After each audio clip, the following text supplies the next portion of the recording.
तो बता दें खैरागढ़ उपचुनाव चल रहा था और ऐसे में मतगणना जो है वो आज हो रही थी। सुबह 8 बजे से लेकर मतगणना जारी थी। राजनांदगांव शहर में स्थित बीज निगम कार्यालय परिसर में मतगणना जो है वो चल रही थी। ऐसे में तमाम जो तैयारियां थी प्रशासनिक की तरफ से वो पूरी कर ली गई थी। तो कांग्रेस प्रत्याशी की लगातार बढ़त जो है वो बरकरार है। यशोदा वर्मा प्रत्याशी कांग्रेस की और 18वें राउंड चल रहा है। कांग्रेस 19,076 वोटों से अभी भी आगे चल रही है। 19वें राउंड की वोटों की गिनती जारी है, यानी कांग्रेस की यशोदा वर्मा 19,076 वोटों से आगे चल रही हैं।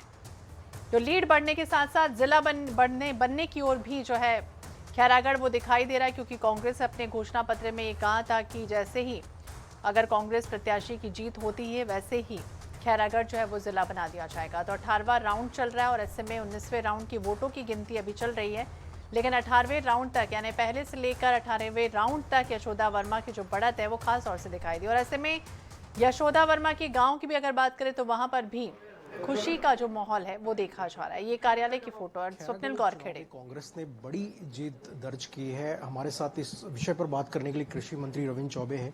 सर, लगातार आप लोग सक्रिय थे, आज परिणाम आया, काफी सुखद परिणाम है, बड़ी जीत हासिल की आप। अभी जीत तो ऐतिहासिक जीत है।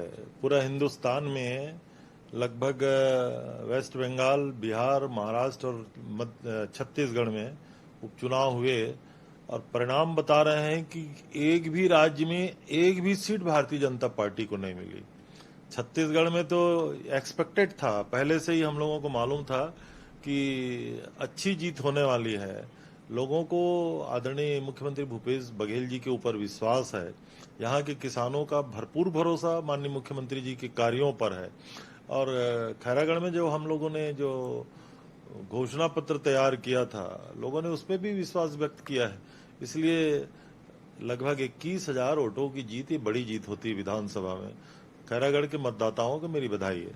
विकास कार्य तो एक फैक्टर रहा है, लेकिन नया जिला बनाने की घोषणा ये भी एक बड़ा फैक्टर साबित हुआ है क्या चुनाव में? सबसे बड़ा मुद्दा तो केवल और केवल छत्तीसगढ़ के किसान है और आदरणीय भूपेश जी के ऊपर भरोसा है। घोषणा पत्र में जो वायदे किए जाते हैं उसमें किसके घोषणा पत्र में कितना विश्वास किया जाए, ये जनता के ऊपर रहता है। भारतीय जनता पार्टी के भी अलग अलग घोषणाएं होती हैं, लेकिन लोगों ने देखा है आदरणीय मोदी जी की घोषणा की महंगाई कम करने का वायदा किया था, वायदा पूरा नहीं हुआ। 2 करोड़ लोगों को रोजगार देने का वायदा किया था, वायदा पूरा नहीं हुआ। उसी तरीके से राज्य में डॉक्टर रमन सिंह के रहते 2100 रुपया धान देने का वायदा किया था, वायदा पूरा नहीं हुआ। लेकिन भूपेश जी ने कहा कि हम 2500 रुपया देंगे और इस साल किसानों को 2540 रुपया मिल रहा है और आने वाले सालों में ये और लगातार इसमें वृद्धि होगी। तो किसानों ने, मतदाताओं ने भूपेश जी के ऊपर भरोसा किया, ये पहली बात है। और हमने जो कहा कि हम खैरागढ़ को जिला बनाएंगे तो जनता ने इस पे भी विश्वास किया। इसलिए लोगों ने जो इतना 20,000 से अधिक वोटों से अगर जीत, माने जो इलाका कहा जाता था कि भारतीय जनता पार्टी का इलाका है, उस इलाके में भी कांग्रेस को जीत मिली है। इसका मतलब है समग्र रूप से भूपेश जी के ऊपर लोगों ने भरोसा किया है। भाजपा ने काफी मेहनत की और बड़े बड़े दावे किए थे, स्टार प्रचारक भी उनके आए थे, लेकिन अब जनता का विश्वास जो है वो भाजपा के नेता खो चुके हैं क्या? हमें लगता है छत्तीसगढ़ के भारतीय जनता पार्टी के नेतृत्व के ऊपर तो भाजपाइयों को ही विश्वास नहीं है।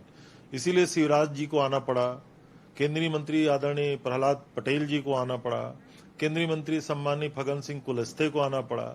एक विधानसभा के उपचुनाव में केंद्र सरकार को ला करके आप मोदी के चेहरे पे चुनाव लड़ना चाहते थे, उसके बाद भी भारतीय जनता पार्टी को पराजय मिली, ये उनके लिए सोचने का विषय है। सेमीफाइनल तो जीत गए हैं, अब जब फाइनल अब बचा हुआ है उसमें क्या लगता है इसी तरह फाइनल भी जीतेंगे? हम तो हर जगह बोलते हैं आने वाले समय में किसानों को धान की कीमत मिलेगी 2800 रुपया प्रति क्विंटल और 2500 रुपया प्रति क्विंटल के केवल जब हम वायदा किए थे तो 70 पार हुए थे और 2800 रुपया जब देना शुरू करेंगे तो छत्तीसगढ़ में 75 पार होगा। भूपेश जी के नेतृत्व में अगली सरकार भी बनेगी।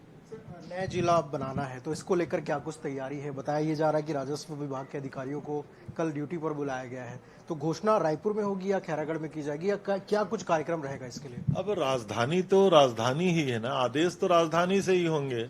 लेकिन कल खैरागढ़ में विजय रैली और जिले की घोषणा, दोनों की खुशियां खैरागढ़ की जनता को एक साथ मिल सकती है, लेकिन आदेश तो मंत्रालय से जारी होगा ना, इसलिए मैं ऐसा समझता हूं। लेकिन खैरागढ़ के लोगों में बड़ी खुशी है।